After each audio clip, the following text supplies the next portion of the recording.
So hello guys, welcome back to my channel. एक बार फिर से एक बैंग ऑन एनालिसिस थी हमारी लास्ट वीक की। अगर आपको याद हो, हमने एग्जैक्टली यही बात करी थी कि मार्केट में 18,600 के नीचे ही हम शॉर्ट करेंगे अगर कोई 30 मिनट की क्लोजिंग आती है। मैंने आपको एक सेफेस्ट स्ट्रेटेजी बता रखी है कि 30 मिनट की क्लोजिंग मस्त है अगर आपको पोजिशनली 2 या 3 दिन के लिए होल्ड करना है ट्रेड या वीकली पोजिशन बनानी है। तो हमारे टारगेट भी 18,400 तक ही थे। तो पहले एक बार सुन लेते हैं कि हमने लास्ट वीक क्या बात करी थी, उसके बाद हम अपनी आगे एनालिसिस में बढ़ते हैं कि हम इस वीक किस तरह से ट्रेड कर सकते हैं निफ्टी को। अगर मार्केट को यहाँ से डायरेक्ट नीचे आना है तो मार्केट को इसके नीचे आना पड़ेगा, क्योंकि कहीं ना कहीं मार्केट इसी लेवल पे रेसिस्टेंस कर रहा था। 18,600 हमारा ऑल टाइम हाई है। और लास्ट वीक भी मैंने आपको यही लेवल दिया था कि अगर ऑल टाइम हाई क्रॉस हुआ है तो ऑल टाइम हाई के पास अगर हमें कोई 30 मिनट की क्लोजिंग मिलती है दोबारा से, उसके लो के नीचे पोजिशन बना सकते हैं। टारगेट हमारा ये वाला जोन रहेगा 370, या इसको मैं थोड़ा सा यहाँ पे अगर आप देखो डेली चार्ट पे थोड़ा सा लेवल डिफरेंट है। आप टारगेट रख सकते हो अपना 18,400 के आसपास का। सो गाइस, जैसा कि आपने सुना कि हमें 18,600 के नीचे पोजीशन बनानी थी, बहुत ही सिंपल सा मैंने लॉजिक दिया था कि अगर ब्रेकआउट आया है, अगर उसके अंदर मार्केट दोबारा 30 मिनट सस्टेन करता है तो कहीं ना कहीं सेलर्स की एंट्री दोबारा हो सकती है। और वही होता दिखा, हमें 18,400 तक के हमारे टारगेट भी आए। अब लेकिन आगे क्या करना है, हमें आगे किस तरह की पोजीशन बनानी है, क्योंकि काफी लोग यहाँ पे काफी बेरिश हो गए हैं एक दिन के फॉल को लेके। तो क्या यहाँ से क्रैश आएगा या यहाँ से कोई थोड़ी सेलिंग आएगी, क्या हो सकता है, तो उसके बारे में बात करते हैं। तो सबसे पहले अपनी वीकली और डेली एनालिसिस पे चलते हैं। सो भाई, जब मैंने लगा लिया है वीकली चार्ट, तो वीकली चार्ट में अगर हम देखें तो एक काफी अच्छी खासी हमें एक रेड कैंडल बनती दिख रही है। तो बट क्या इसका मतलब ये है कि हम यहाँ पे सेलिंग के लिए बैठ जाएंगे अंधाधुंध? ऐसा बिल्कुल भी नहीं है कि मार्केट में यहाँ से तगड़ी सेलिंग आ सकती है। और मार्केट में सेलिंग आएगी भी तो सबसे पहले आपको देखना होता है कि अगर मार्केट यहाँ से नीचे आता भी है तो अगला सपोर्ट क्या है। अगर मैं अगले सपोर्ट की बात करूँ तो अगर आप यहाँ ध्यान से देखोगे, ये आप जो दो कैंडल देखोगे, इन दो कैंडल्स के ये बहुत ही स्ट्रॉन्ग बेरिश कैंडल है। और अगर आप यहाँ पे देखो तो मार्केट यहाँ से काफी नीचे आ सकता है। तो मार्केट अगर पहले आएगा तो पहले यहाँ पे एक सपोर्ट लेने की कोशिश करेगा। ये लेवल है हमारा 18,350 के आसपास का जोन। और अगर आप देखो इस जोन के आसपास लास्ट वीक का लो भी था। तो कहीं ना कहीं ये जोन अगर टूटता है तो हमें एक वीकली पोजीशन में दोबारा एंटर करना चाहिए, उससे पहले नहीं। काफी लोग आपको इसी कैंडल के लो के ट्रेड करने के लिए बोलेंगे, क्योंकि यहाँ पे अगर आप देखोगे वीकली चार्ट पे एक पैटर्न भी बन रहा है। और वो पैटर्न कौन सा है? ये है हमारा इनसाइड कैंडल का पैटर्न। तो अगर इसका लो टूटता है तो मार्केट में यहाँ पे पोजीशन बनाई जा सकती है। लेकिन मैं आपको हमेशा बताता हूँ कि मैं आपको सेफ लेवल देने की कोशिश करता हूँ। तो सेफ लेवल हमारा जो रहेगा, जब मार्केट इस ब्रेकआउट के नीचे, इस ब्रेकआउट के नीचे आएगा, ये जो रेसिस्टेंस लेवल थे इनके नीचे दोबारा 30 मिनट सस्टेन करता है, कोई 30 मिनट की क्लोजिंग आती है 18,360 या 350 के नीचे, तभी हम पोजीशन बनाएंगे। अब यहाँ पे टारगेट्स अगर मैं वीकली चार्ट पे देखूंगा तो टारगेट हमारे 18,000 के आसपास तक के दिखेंगे मेरे को। अगर आप देखो इसके बाद मार्केट निकलता है तो नेक्स्ट आपका सपोर्ट आएगा। नेक्स्ट सपोर्ट आपका ये वाला जोन है 1800 के आसपास का। ठीक है, तो ये आपको 200-250 पॉइंट इस बार फिर से मिल सकते हैं। लास्ट वीक भी मैंने सेम बात करी थी। ये मार्केट की रेंज जो पहले 400-500 पॉइंट की होती थी वो थोड़ी छोटी हो गई है। अगर आप बैंक निफ्टी को देखोगे, बैंक निफ्टी ने 5 हफ्ते लगातार ग्रीन कैंडल बनाई है, लेकिन उनके साइज देखोगे तो आपको समझ में आएगा कि उन 5 हफ्तों में भी मार्केट 1,500 या 2,000 ही मूव करा है, जो पहले 3 या 4 हजार मूव कर जाता था। तो मार्केट में वॉलेटिलिटी थोड़ी कम हो रही है। आपने ऑप्शन प्रीमियम में भी इसके इफेक्ट देखे होंगे। तो कहीं ना कहीं थोड़ा सा मार्केट में अब स्लो में मोमेंटम आना आना शुरू हो गया है, जैसा पहले आता था प्री कोविड लेवल पे। तो थोड़ा सा हमें ध्यान से चलना पड़ेगा। लेकिन अब 200-250 पॉइंट भी मिल रहे हैं आपको वीकली निफ्टी में, तो काफी ज्यादा है। अब देखते हैं वॉलेटिलिटी कब दोबारा बढ़ती है, क्योंकि ऑप्शन लोगों को उस चीज की आदत हो गई है, लेकिन आपको आदत हटानी पड़ेगी। मार्केट के फेजेस कभी भी सेम नहीं रहते हैं।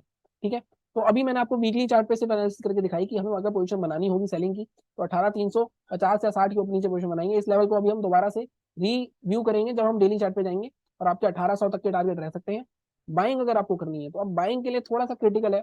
अब बाइंग देखो, मार्केट में ये हमारा प्रीवियस ऑल टाइम हाई था। ठीक है, इसके नीचे मार्केट ने क्लोजिंग दे दी वीकली चार्ट पे, तो कहीं ना कहीं ये एक बियरिश साइन तो है। लेकिन अगर मार्केट दोबारा से कोई 30 मिनट या अर्ली कैंडल या डेली चार्ट की कैंडल दोबारा 18,600 के ऊपर क्लोज कर देता है इस तरह से, तो कहीं ना कहीं मार्केट में बायर्स की यहाँ से फिर से एंट्री हो गई है। तो एक तरह से कह सकते हैं मार्केट ने ब्रेकआउट दिया और रिटेस्ट करा, मार्केट फिर से ऊपर निकल गया। तो उस केस में आपके लिए इंपॉर्टेंट लेवल क्या रहेगा? अब देखो ये वाली जो कैंडल है, ये कैंडल आपकी कौन सी है? इसका जो हाई देखोगे आप, इसका हाई 18,719, 18,728, तो यहीं यहीं से कहीं सेलर्स ने एंट्री करी है। तो 18,728 आपका लेवल रहेगा। 700 उसके ऊपर अगर 30 मिनट की क्लोजिंग मिलती है तो आपका बाइंग का लेवल क्या हुआ, इसका हाई मार्क करेंगे हम 18,720 या 30। अभी इसको डेली चार्ट पे दोबारा से रीवेरीफाई कर लेंगे। तो इसके ऊपर जब 30 मिनट की क्लोजिंग आएगी तब आप बाय करोगे। और इस बार आपका टारगेट क्या रहेगा? टारगेट रहेगा आपका सीधा सीधा 19,050 या 19,000 के आसपास का रह सकता है। कि 200-200 पॉइंट, 250 पॉइंट आपको मिल सकते हैं आराम से। एटलीस्ट 18,900 तक तो मार्केट जाएगा पहले अगर यहाँ से निकलता है, क्योंकि जितने भी सेलर्स यहाँ पे एंटर करे हैं सबका स्टॉप लॉस हिट होगा। ठीक है, तो ये बात हो गई हमारी बाइंग की और सेलिंग की। अब हम डेली चार्ट पे एक बार चल के देखते हैं कि लेवल्स में हमें क्या कुछ एडजस्टमेंट करने की जरूरत है या ये सफिशिएंट है लेवल। तो डेली चार्ट पे चलते हैं। तो आप डेली चार्ट पे देखोगे तो अगर हम बात करें तो हमने सेलिंग कहाँ करने के लिए बात करी? हमने सेलिंग करने की बात करी 18,367। अगर आप ध्यान से देखो मार्केट में, ये जो एक ब्रेकआउट आया था इस जोन के अंदर, हम जब आ जाएंगे तभी हम सेलिंग करेंगे। तो बिल्कुल सेफ लेवल है हमारा ये 18,360 या 18,367 के आसपास का। और टारगेट भी नीचे हमें बिल्कुल एग्जैक्ट दिख रहा है देखो ये वाला जोन जो हमने बार आया था ये ब्रेकआउट जोन है, तो यहाँ पर मार्केट एक बार दोबारा आ सकता है प्रीवियस सपोर्ट पे अपने, तो 1800 तक के आपका यहाँ पे टारगेट रह सकते हैं। तो 250 पॉइंट के आसपास आपको मिल सकता है, हो सकता है 30 मिनट में कुछ 50-40 पॉइंट का आपको एक गैप मिले, लेकिन आपको 200 पॉइंट आराम से मिल सकते हैं निफ्टी में सेलिंग की साइड। बाइंग की साइड देखें, अगर मार्केट में हम चार्ट को भी देखें तो मार्केट नीचे आता जा रहा है लगातार, तो एक रिट्रेसमेंट आगे नीचे जाएगा तो ज्यादा हेल्दी होगा। अब अगर हम बाइंग की देखें तो बाइंग के हमारे लेवल क्या थे, बाइंग मैंने आपको 18,721 दिया है, तो मैं इसको थोड़ा सा एडजस्ट करूंगा, मैं इसको 18,728 जो हमारा आ रहा था, तो हम 18,728 के आसपास ही लेंगे, इसके ऊपर पोजिशन बनाई जा सकती है। तो यहाँ पे मैं आपको 19,000 के टारगेट दे रहा हूँ, हालांकि टारगेट हमारे 18,900 के आसपास बनते हैं, लेकिन मुझे ऐसा लगता है अगर आप ट्रेड करो तो 200-250 पॉइंट तो चाहिए आपको, तो 19,000 तो आपको मिल ही जाएगा। अगर यहाँ पे कहीं आता है, ये टॉप है मार्केट का, ऑल टाइम हाई है 18,900 के आसपास, फिर भी आप थोड़ा बहुत प्रॉफिट बुकिंग जरूर करना अपनी, क्योंकि मार्केट का किसी को कभी भी कुछ नहीं पता होता। और अगर कोई कह रहा है तो उससे बोलो कि अपनी पूरी जायदाद लगा के दिखाए पहले मार्केट में, अगर उसको पता है 100% यही होगा। ठीक है, तो ये बात होगी हमारी वीकली की। और डेली की बहुत ही सिंपल से लेवल है। गैप अप गैप डाउन की बात मैं अभी कर नहीं रहा, क्योंकि मार्केट अलग ही चल रहा है। अगर मैं डाउ जोन्स की बात करूं तो डाउ जोन्स अगर 300 पॉइंट डाउन है, नेगेटिव है। अगर मैं निफ्टी की बात करूं, एजिस निफ्टी की, तो डेली यही हो रहा है कि मार्केट थोड़ा नीचे होता है, ये नेगेटिव दिखता है, लेकिन मार्केट फिर भी गैप अप होता है 18,549 के पास। तो कहीं ना कहीं अभी ये रिलायबल नहीं है जो ग्लोबल मार्केट है, अपना मार्केट अपने हिसाब से चल रहा है, तो उस हिसाब से ही चलेंगे हम। तो गैप गैप डाउन की बात नहीं करते, फिर भी गैप अप अगर ऊपर हो जाता है तो आपका पोजीशन तो निकल ही जाएगी। गैप अप के केस में बता रखा है, अगर मार्केट गैप अप होता है, नीचे आके दोबारा 30 मिनट क्लोजिंग हमारे लेवल के ऊपर करता है, जो हमारा लेवल है, तभी हम ट्रेड करते हैं। ठीक है, ये बात हो गई हमारी वीकली और डेली की। अब हम चलते हैं सीधे अपने 15 मिनट के चार्ट पे इंट्राडे देखने के लिए।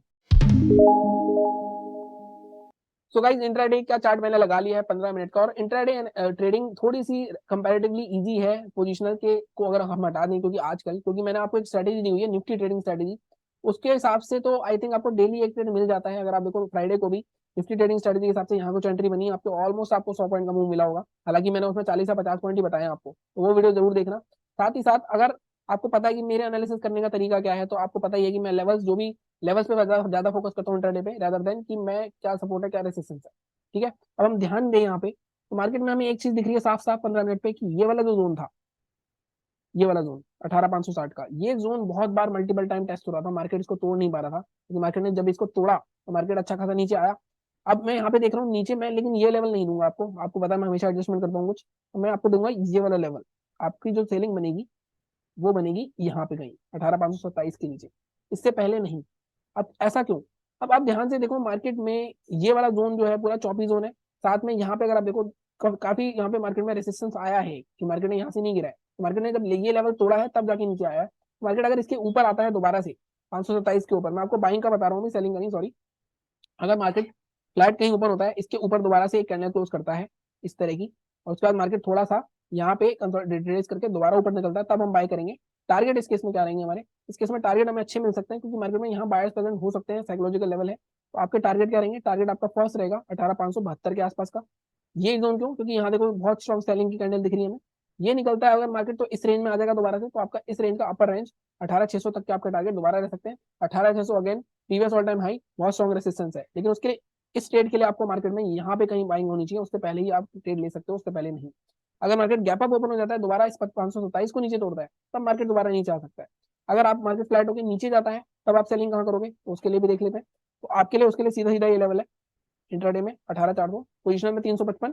तो इसके बाद पहला टारगेट हमारा क्या रहेगा, मैंने आपको सपोर्ट दिखाया था एक वीकली चार्ट पे 18,350 के आसपास, तो वो वाला टारगेट पहला रहेगा हमारा 18,350 के आसपास। और पीछे भी अगर देखेंगे तो पीछे भी आपको सिंक हो जाएगा, अगर आप देखो यहाँ पे लेवल सिंक हो रहे हैं। और इसके बाद अगर टारगेट लेना है हमारा, दूसरा टारगेट अगर हम लेते हैं 18,350 का, तो हमारा लेवल बनता है ये वाला जोन 18,300। तो आप ध्यान से देखो, आपको शायद दिख नहीं रहा होगा, तो मैं बड़ा करके दिखाऊं, तो एक गैप का सपोर्ट भी है 18,300, अगर आप देखो यहाँ छोटा सा गैप पड़ा हुआ, अगर यहाँ पे देखो आप। ठीक है, तो ये आपके सेलिंग के टारगेट रहेंगे। तो यहाँ पे दोनों साइड आपको 100-100 पॉइंट मिल सकते हैं, ऑलमोस्ट 100 पॉइंट 80 के पॉइंट के आसपास। तो मैं हमेशा बोलता हूँ निफ्टी में 50 पॉइंट इंटरडे मिल रहे हैं, आप डीप इन द मनी जा रहे हो, तो आपको पूरे एग्जैक्ट 40 पॉइंट मिल जाते हैं ऑप्शन में। लेकिन वो ये कितने लोग वो करते हैं, मेरी निफ्टी ट्रेडिंग स्ट्रेटेजी भी देखोगे ना आप, तो उसको भी आप, मैंने उसके लिए ये भी वीडियो बनाया हुआ है कि कौन सा स्ट्राइक प्राइस लेना चाहिए आपको, अगर आपको उतने ही पॉइंट चाहिए जितने इंडेक्स में आ रहे हैं, तो वो वीडियो भी देखना, तो उसमें आपको सब क्लियर हो जाएगा। बाकी चैनल को इसी तरह सपोर्ट करते रहो, सब्सक्राइब करो, बैंक निफ्टी का वीडियो मैं कल डाल दूंगा। Thank you so much.